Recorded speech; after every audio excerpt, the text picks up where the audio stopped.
Good evening and welcome to the news. Video games have become one of the most popular forms of entertainment among teenagers today. With easy access to smartphones, computers, and gaming consoles, millions of young people spend hours playing video games every day. While gaming is often seen as a source of entertainment and relaxation, concerns continue to grow over the presence of violence in many popular games. These games frequently include fighting, shooting, combat, and other forms of aggressive behavior.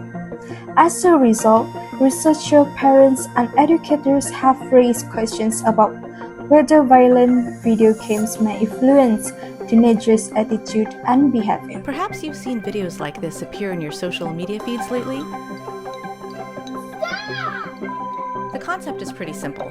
Parents prank their kids by unplugging the child's video game console in the middle of gameplay, and the reactions are viral gold.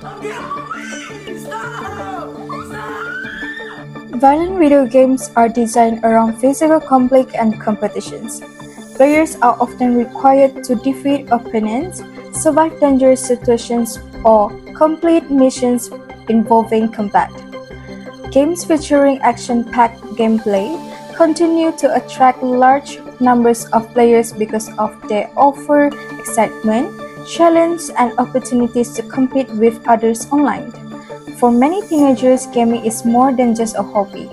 It has become a social activity that allows players to connect with friends, communicate with teammates, and participate in online communities. However, despite their popularity, violent video games remain a subject of debate.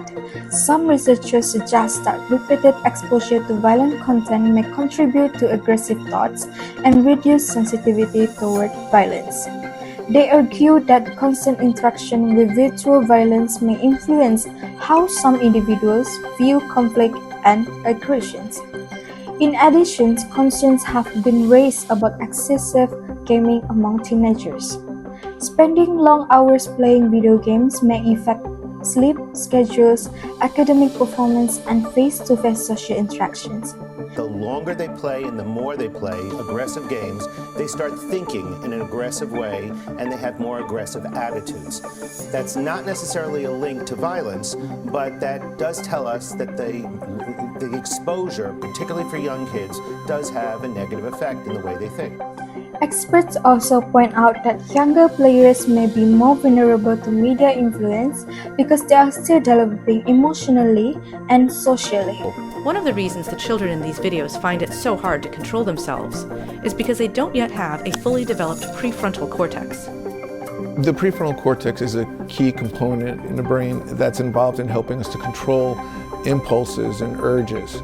On the other hand, many researchers emphasize that violent video games alone do not directly cause violent behavior.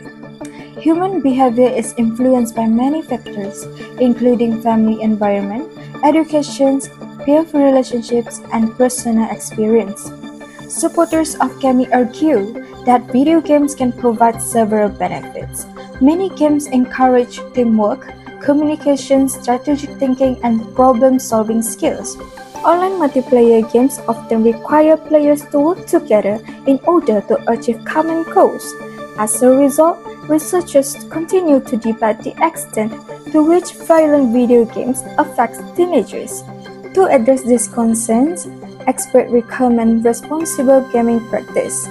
Parents are encouraged to monitor the games their children play and pay attention to age ratings.